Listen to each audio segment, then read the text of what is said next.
Hola amigos y amigas, bienvenidos a esta nueva clase de nuestro curso. Un segundo encuentro para que discutamos algunos aspectos del pensamiento de Jean Jaurès. Hablemos ahora acerca de la concepción que Jaurès tiene de la revolución. Jaurès afirma que básicamente frente a la idea de revolución existen dos paradigmas. El paradigma blanquista, que ya hemos tratado en nuestro curso, y el paradigma socialdemócrata. El paradigma blanquista lo pinta él de la siguiente manera.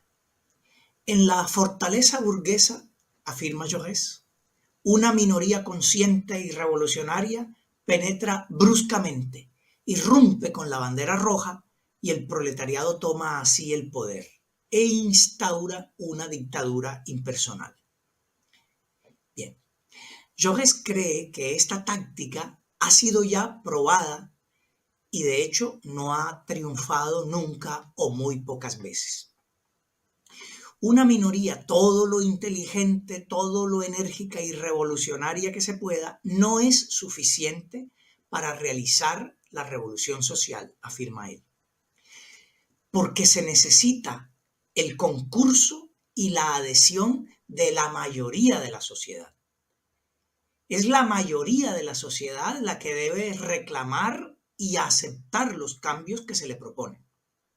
Si la gente se opone mayoritariamente, cualquier revolución fracasará. Una revolución solo triunfa en la medida en que escucha el clamor y el sentir de las masas. Además de eso, hay otro problema al que se enfrenta la revolución. Dice él, cualquier medio de violencia empleado por el proletariado no haría más que unir contra él a todas las fuerzas no proletarias. Y luego, en otro texto, afirma lo siguiente. No es en forma de salvajada como la civilización proletaria debe anunciarse ante el mundo. Los actos de destrucción no tienen únicamente el efecto de engañar a la humanidad aún recelosa acerca del sentido y el valor del pensamiento socialista, que será creación, organización, orden viviente. Dándoles a los proletarios la ilusión de la fuerza momentánea, los actos de destrucción lo apartan de la búsqueda de la fuerza verdadera que se halla en el agrupamiento cada vez más amplio y en la acción cada vez más metódica. Jaurès al final termina desechando como pura mitología secularizada la idea según la cual la revolución viene a ser una especie de catástrofe liberadora que hace pasar a la humanidad por el fuego para llevarlo o llevarla a la patria o a la tierra prometida. Por el otro lado está la visión de la socialdemocracia y concretamente del reformismo de Bernstein y de su rechazo a cualquier idea de revolución. En cuanto a Bernstein, hay algo que a Jaurès no acaba de convencerlo. Y es el hecho de que las teorías de Bernstein excluyen por principio lo que él llama el imprevisto revolucionario, la posibilidad siempre latente de que una revolución se produzca. Entonces, al final termina diciendo que tanto blanquismo como reformismo bernsteiniano son dos formas de profetismo, pero profetismo secularizado. El blanquismo vendría a ser una especie de profetismo apocalíptico que anuncia el final y el reformismo bernsteiniano vendría a ser una especie de profetismo idílico que anuncia el socialismo a través de una serie de reformas que no implican ningún sacudón demasiado fuerte para la sociedad. Jaurès entonces propone la síntesis de ambos modos de pensar.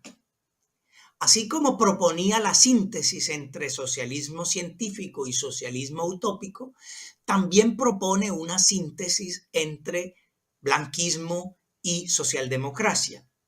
Y propone entonces la idea de una evolución revolucionaria. Una evolución revolucionaria. Y dice él, la expresión viene de Marx mismo. En su correspondencia de 1850, Marx afirma, según Jaurès, sustituid la evolución revolucionaria por una frase o por una fase, revolucionaria. Es decir, para Jaurès, por un lado, el socialismo es ciertamente revolucionario por definición, pero revolución no tiene necesariamente que significar reyerta o violencia. Lo que hace la revolución, dice Jaurès, es la ruptura con una legalidad establecida. El socialismo, al buscar abolir lo que la sociedad capitalista considera como la legalidad, entonces es revolucionario. Lo que cambie ese régimen de legalidad instaurado por el capitalismo, entonces es revolucionario. Lo que cambie el régimen instaurado. ¿Cuál es el régimen instaurado? Pues el régimen de la propiedad. Todo aquello que cambie, que transforme el régimen de propiedad, que es la base de la legalidad capitalista, deberá ser considerado por Jaurès revolucionario. La evolución revolucionaria que él propone entonces consiste en introducir en la sociedad de hoy formas de propiedad que refuten y que superen a esta sociedad actual, que anuncien, que preparen la sociedad nueva y que por su fuerza orgánica apresuren entonces la disolución del mundo antiguo. Las reformas no son únicamente suavizantes, sino que deben ser preparación para un salto cualitativo de algo. La evolución revolucionaria consiste entonces en encontrar en la sociedad capitalista formas de propiedad que preparen la sociedad cualitativamente mejor.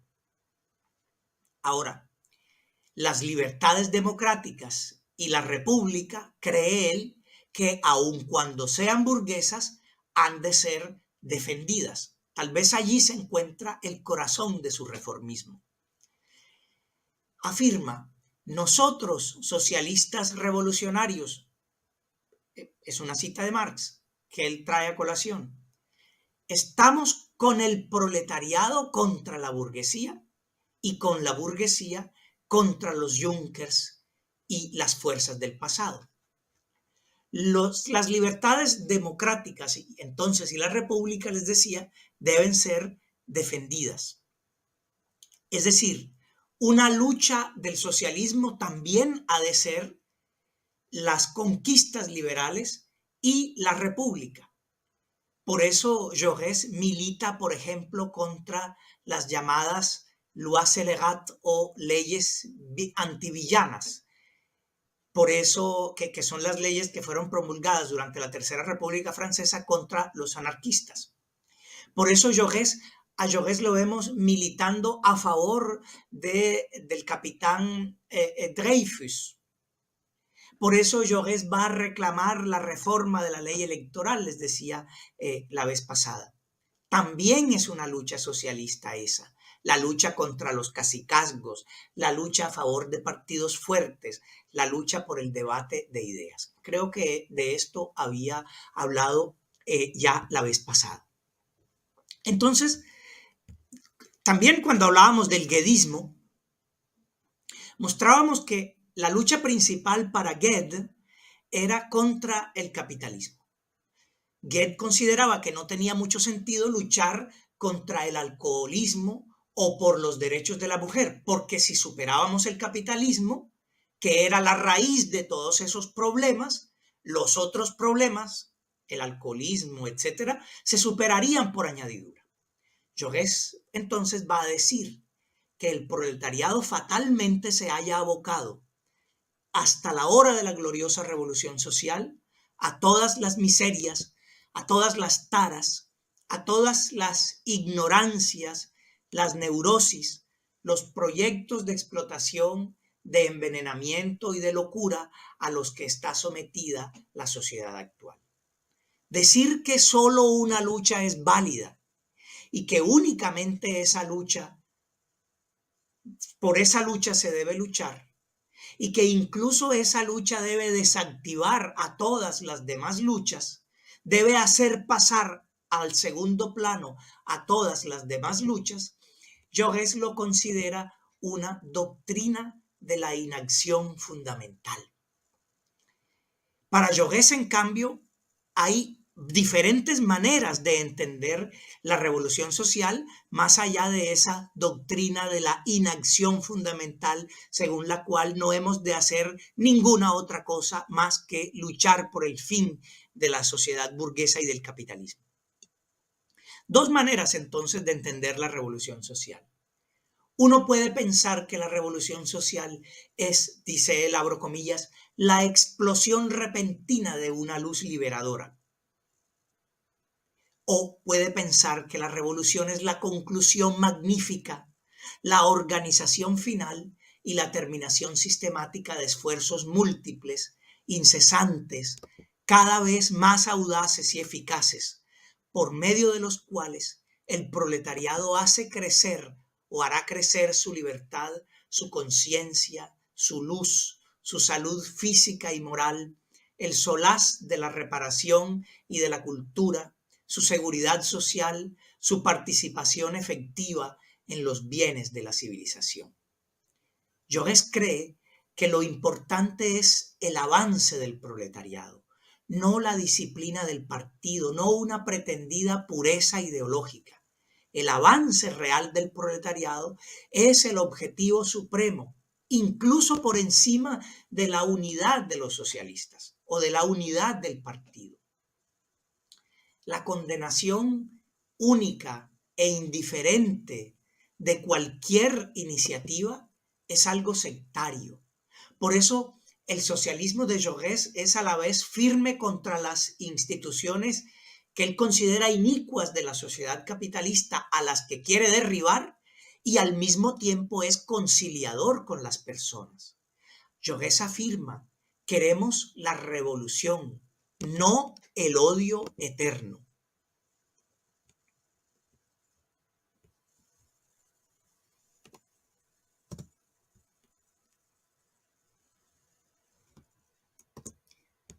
Es decir, el problema para Jaurès no es con las personas, no es contra nadie en específico. No se trata, el socialismo no consiste en una animadversión particular contra X o Y persona. No. Recordemos que para Marx, la clase dominante también se halla alienada, solo que es una clase que está a gusto en su alienación, dice la Sagrada Familia. En este punto, a mí me gustaría hacer un comentario sobre la expresión odio de clases, que sale de vez en cuando en el debate político y que se le endilga tradicionalmente al socialismo. No queremos odio de clase, queremos una economía cristiana, dicen algunos políticos de derechas. No hay una frase marxista que espante más a la conciencia burguesa que la expresión odio de clases. ¿Utilizó Marx la expresión odio de clases? Sí. La utiliza en un artículo publicado en un diario que escribía él desde Londres, Das Volk, el 20 de agosto de 1859. Usa específicamente la expresión konzentrierten, bewussten Klassenhass, concentrado y consciente odio de clase. ¿Pero de quién está hablando? Habla de los patrones, habla de los amos esclavistas. Todavía existe en la época en que escribe esto la esclavitud en algunos países. Habla de la brutal obstinación de esos amos. Habla al final de manera irónica Dice que esos amos crueles son los que están empujando con su manera de proceder a los trabajadores, a los oprimidos, a un concentrado y consciente odio de clase, que es la garantía más segura de la revolución social. Está diciendo que la opresión descarada es garantía de revolución, no que haya que romper vidrios y matar a los políticos de derechas. Marx siempre desaconsejó por lo general la revolución violenta, por ejemplo, en la Comuna de París.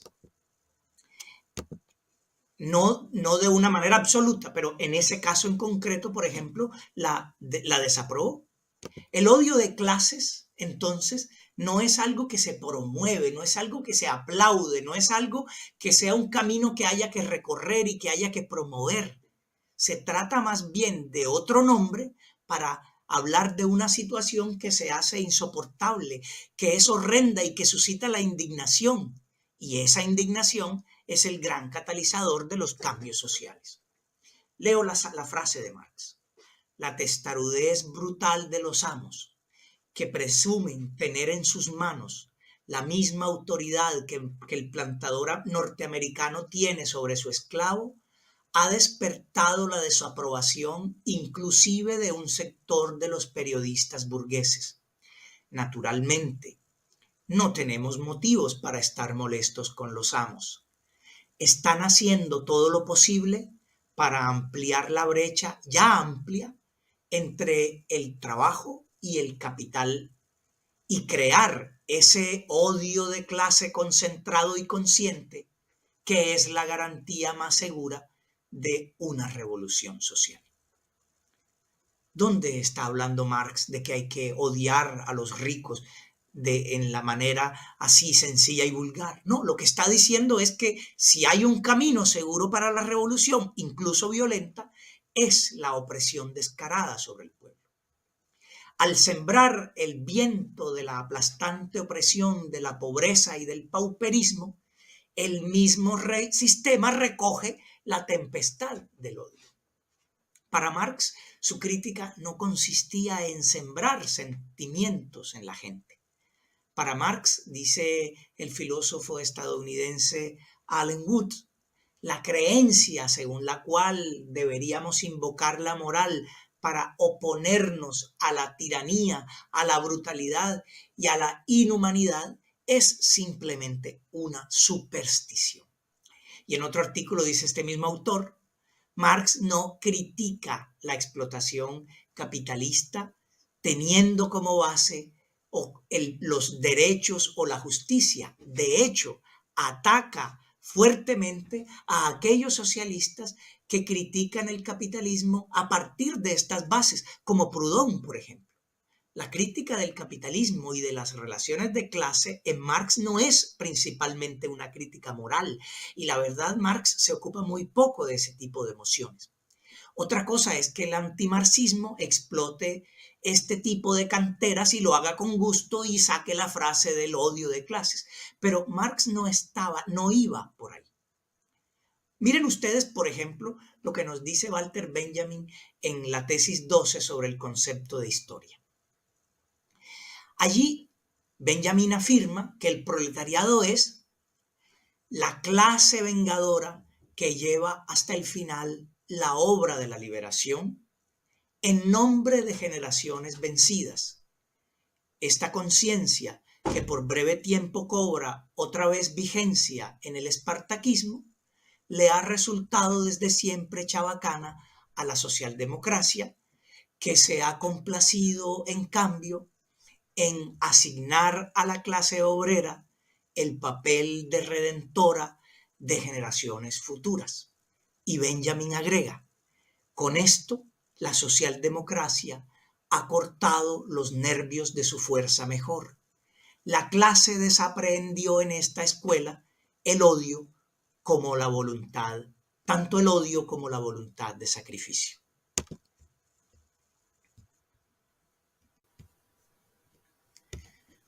¿Cómo así pues entonces que Benjamin se queja de que la clase obrera desaprendió el odio con la socialdemocracia? y cómo que lo reaprendió por breve tiempo con el espartaquismo y con Rosa Luxemburgo.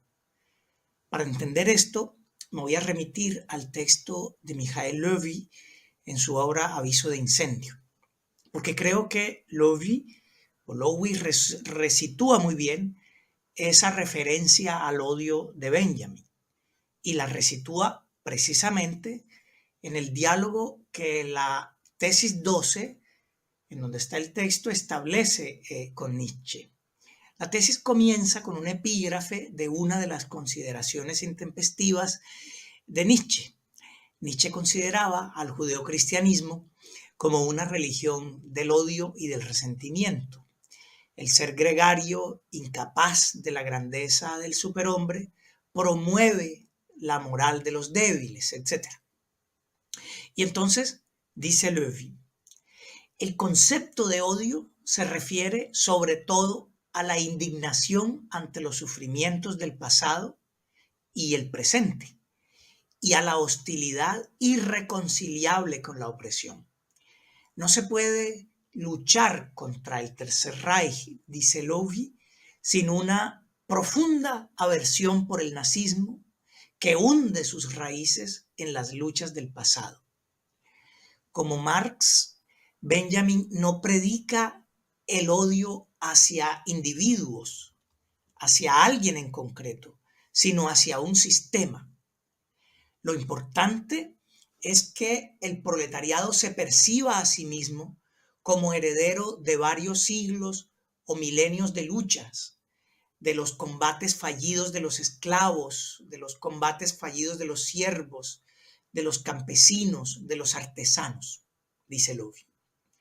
La historia oficial recuerda siempre las luchas, siempre recuerda las batallas que se ganaron, y esas batallas que se ganaron son los días festivos, el día de la independencia, el día de la batalla tal, etc.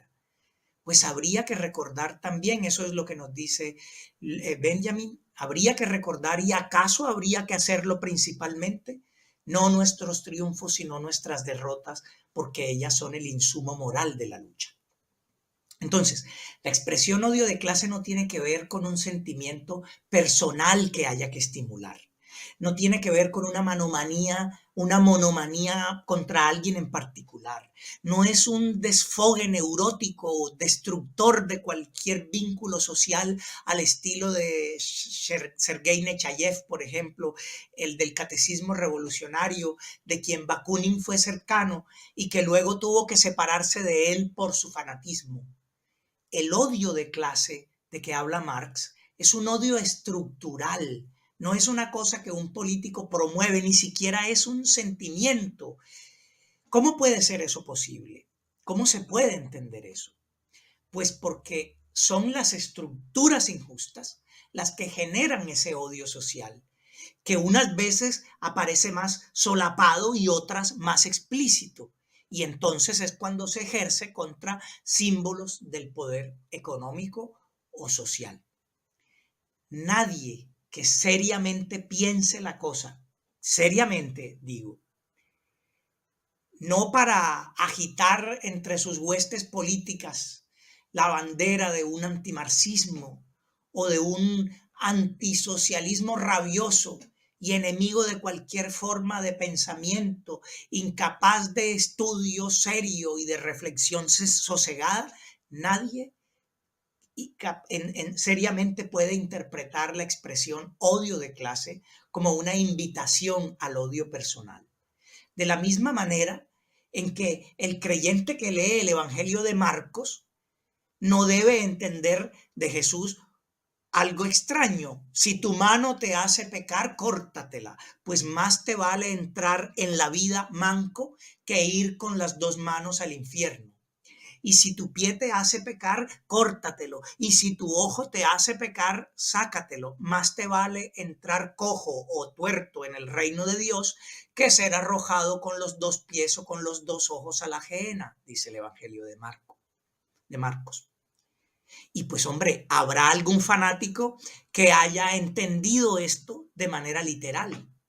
De Orígenes, autor alejandrino de la época patrística, Se ha dicho, por ejemplo, que se emasculó, es decir, que hizo ablación de sus testículos. Pero una conducta de esa naturaleza no es culpa del texto sagrado, sino de la neurosis del fanático. Pero bueno, miren ustedes, China Miéville, escritor inglés, cita en uno de sus textos a Leo Cooper, un sociólogo sudafricano, que dice que Marx realiza en sus textos una deshumanización de la burguesía. La deshumanización de la clase burguesa, dice Cooper, abre entonces la puerta al genocidio y al exterminio violento de todo un grupo de personas. Si la clase primero es deshumanizada, o sea, si la burguesía es primero deshumanizada, luego puede ser exterminada fácilmente. Eso es absurdo. Y es una interpretación que no tiene nada que ver con Marx. Claro, a la reacción le encanta pensar que Stalin y que el Gulag se hallan ya in nuce, en ciernes, en la obra de Marx o aún en la de Lenin. Habría que preguntarles si la prisión de Guantánamo está entonces en la obra de Adam Smith o de Hayek. Y Miéville agrega esto algo bien interesante. Él dice, la relación entre las clases no se entiende por definición de una manera estática, como si las clases fueran identidades dadas. Las clases son ante todo relaciones sociales que incluyen actos, things done, dice Miéville. Lo que hay que erradicar, si retomamos la palabra de Cooper, no son las personas, sino las relaciones, not specific people, no gente en particular. Me permito leer a Engels en La situación de la clase obrera en Inglaterra, un texto de juventud, ni siquiera es amigo de Marx aún. Engels está hablando de las revueltas violentas que llevan a cabo los obreros ingleses para protestar contra la terrible miseria que sufren y las 12 y hasta 16 horas que deben trabajar de domingo a domingo. Leo entonces a Engels. La importancia de los derramamientos de sangre, de los actos de represalia y de furor ciego que marcarán la revolución,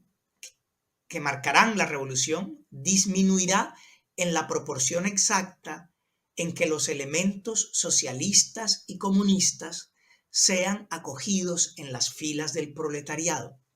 En principio, el comunismo se sitúa por encima del antagonismo entre burguesía y proletariado. Lo reconoce en su significación histórica para el presente, pero no lo considera justificado para el futuro. El comunismo quiere precisamente abolir ese antagonismo. En consecuencia, mientras exista esa división, reconoce desde luego como necesaria la cólera del proletariado contra sus opresores. Ve en ella la palanca más poderosa del movimiento obrero en sus comienzos, pero deja atrás esa cólera porque representa la causa de la humanidad toda entera y no solamente la de los obreros.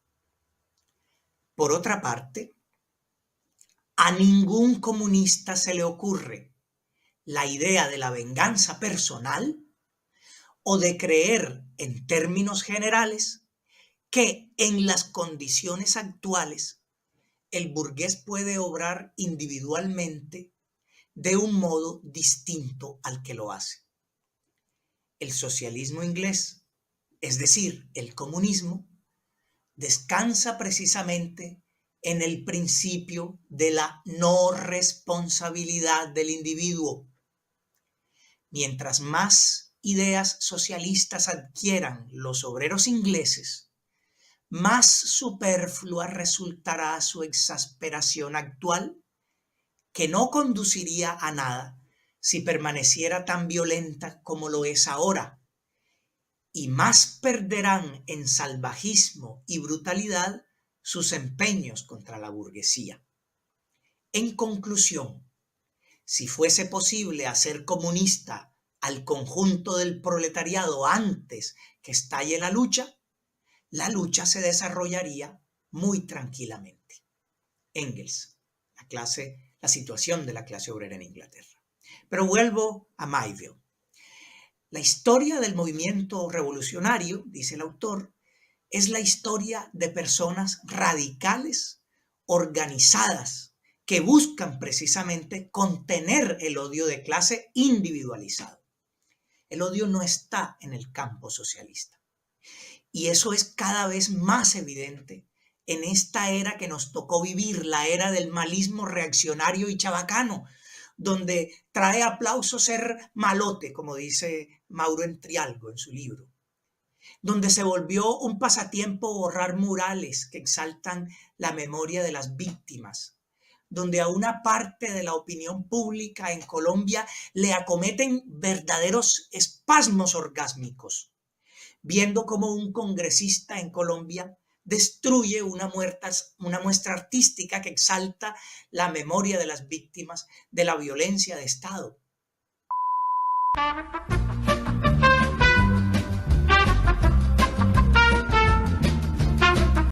Como un presidente de la nación argentina llama, por ejemplo, a una parte de sus conciudadanos zurdos de mierda. Vamos a por ustedes, donde hemos visto a soldados israelíes y a humoristas de la extrema derecha de aquel país burlarse de la devastación en Gaza y del sufrimiento de ese pueblo. Ese nivel de odio sí que es irracional. El odio de la injusticia, en cambio, es incluso necesario. Es un odio elaborado. Aquel que ama sabe que amar implica odiar todo lo que dañe al ser amado. Perdónenme por el paréntesis tan largo. Y déjenme ahora volver a Jaurès. Hay un aspecto que yo he descubierto en Jaurès y que a lo mejor nos dé la clave para entender en qué laberinto se extravía la socialdemocracia. Miren ustedes, Jaurès plantea una especie de dialéctica entre la situación real y el ideal socialista.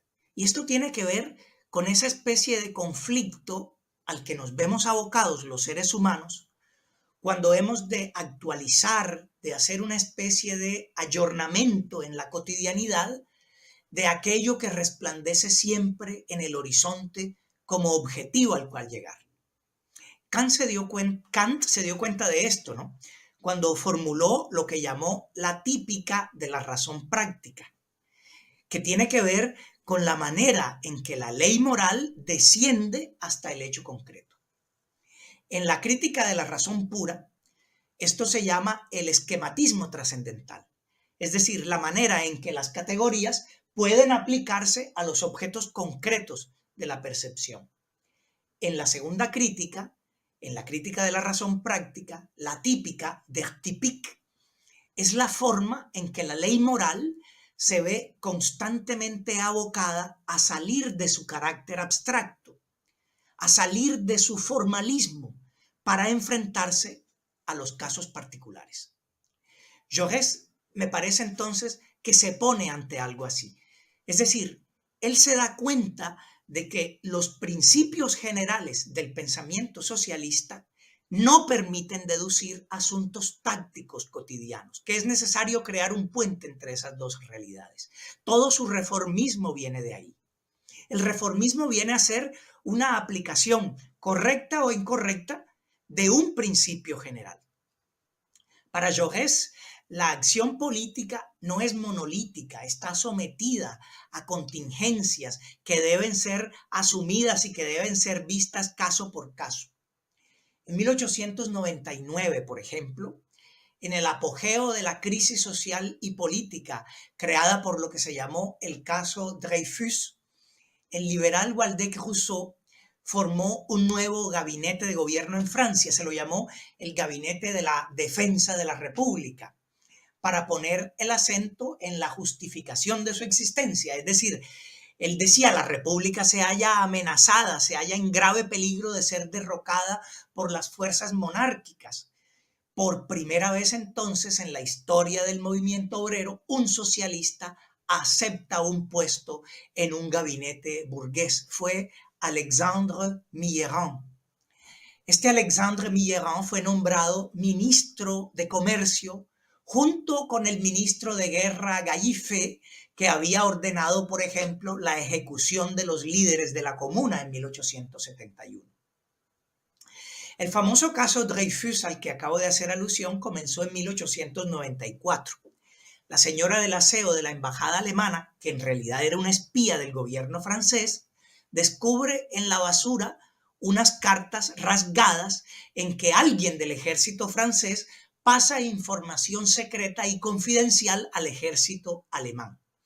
El asunto se vuelve un escándalo de proporciones nacionales.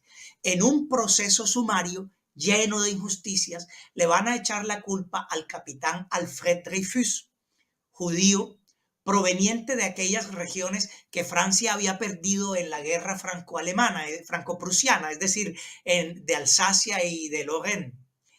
Y este señor hablaba bien el alemán y entonces es acusado ante una corte marcial y sentenciado a cadena perpetua en la Isla del Diablo, en la Guyana francesa.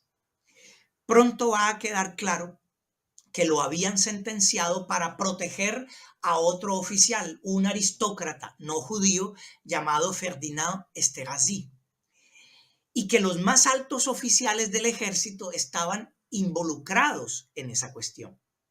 El escándalo Dreyfus polarizó a la sociedad francesa de la época, que prácticamente se dividió en dos bandos: quienes apoyaban al capitán y creían en su inocencia, los llamados Dreyfusards, y quienes no lo apoyaban y creían en su culpabilidad, los anti-Dreyfusards. Contra Dreyfus se alinearon el ejército, parte de la Iglesia Católica, los monárquicos, la vieja aristocracia. Y del lado de Dreyfus se pusieron los burgueses liberales, principalmente Émile Zola y Clemenceau. Émile Zola escribió en aquel tiempo su famoso texto Yo acuso, el J'accuse, y fue apoyado por el sector jauregista del socialismo francés. En el momento de mayor agitación, Waldeck-Rousseau perdonó a Dreyfus y en ese contexto se le ofreció a Alexandre Millerand una cartera ministerial.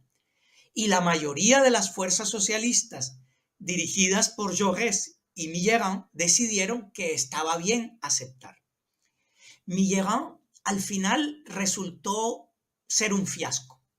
Con el tiempo demostró ser un politiquero más, y el mismo Jaurès le quitó su apoyo y se arrepintió de haberlo apoyado en algún momento. En plena polémica sobre este asunto, Jaurès va a afirmar que a veces será necesario participar de un gobierno y otras veces no. La lucha política no es monolítica. Es decir, apoyar a Estados Unidos si lucha contra Hitler es una cosa, apoyarlo en la invasión de un país latinoamericano o en la guerra contra Vietnam es otra. Son cosas que exigen respuestas concretas. El ideal se ve confrontado permanentemente a eso. Pero Jaurès busca encontrar entonces el criterio que nos permita distinguir entre ambas cosas, es decir, cuándo apoyar y cuándo no apoyar. Una lucha burguesa, por ejemplo. Una huelga general, dice él, o una acción política socialista de gran envergadura es admisible y ha de ser apoyada si o cuando el objeto apasiona realmente, profundamente a la clase obrera. Es decir, cuando una gran parte de la opinión pública reconoce la legitimidad de esa lucha. Es su profundo carácter de clase y no los medios de hecho que utiliza lo que garantiza el carácter revolucionario y transformador de una lucha en particular. Es necesario hacer entender al conjunto del pueblo que esta o esta otra reivindicación se acompasa con el interés de todos. El Partido Socialista ha de ser, dice Jaurès, recordando a Wilhelm Liebknecht, el partido del pueblo en general, exceptuando a los 200.000 propietarios, a los grandes industriales y a la clase más reaccionaria. El sentido de la propaganda política, entonces, ha de ser mostrar a la gente la nobleza de nuestro ideal, porque luchar contra ese ideal, como lucha la reacción, es muy difícil y eso es lo que hay que hacer entender. Es como un ejército que combate mirando al sol cuando combate contra la causa proletaria. A esos que dicen que es necesario ir organizando las fuerzas hasta que ya no quede duda del triunfo de la revolución, como decían Kautsky y el mismo Gued, a esos que dicen que mientras tanto no hay que participar de ninguna manera en la vida política y que no hay que luchar con otras facciones y partidos, a esos que como Goethe decían que el asunto de Dreyfus no hacía más que confundir a la clase obrera y hacerle perder tiempo en una lucha que no era la suya, a esos Jaurès les dice, él, Kautsky, entiende la revolución social como si la revolución fuera una alcancía que hay que llenar antes de abrirla. Vamos metiendo en esa alcancía 1 millón de votos, 2 millones de votos, 3 millones. El corazón se acelera, pero todavía no es suficiente, dice Jaurès. Hay que seguir esperando y acumulando todavía. 4 millones, 5 millones, 6 millones, y al fin tenemos la cifra decisiva. Ahora tenemos la mayoría. Abramos la alcancía ahora y busquémosle un uso a las fuerzas socialistas que contiene. Jaurès, como ustedes ven, es el hombre de la conciliación, de la conversación, de la mediación. Quiere unir reforma y revolución. La reforma la ve como necesaria para aliviar el problema que es ya, que es urgente, que necesita una respuesta práctica y concreta. Y Jaurès se dice revolucionario porque afirma que no hay que perder de vista que lo que se busca es transformar el régimen de propiedad y transformar este régimen de propiedad individual para él es ya superar el capitalismo. Reforma significa la acción inmediata, la acción sindical, la acción cooperativa, pero no la instalación del proletariado en el capitalismo, no la simple reforma ad infinitum del sistema. Y quiero cerrar con esta frase de su discurso sobre Bernstein. Yo no pido a los socialistas precisar la fecha de suyo imposible de ser determinada en que el socialismo podrá al fin triunfar. Yo les hablo es de vivir en estado de gracia socialista, es decir, trabajando siempre, minuto a minuto, hora a hora, en el advenimiento de la sociedad nueva. Innumerables filamentos unen nuestros actos de hoy a la revolución futura. Nos veremos entonces en un próximo episodio. Gracias.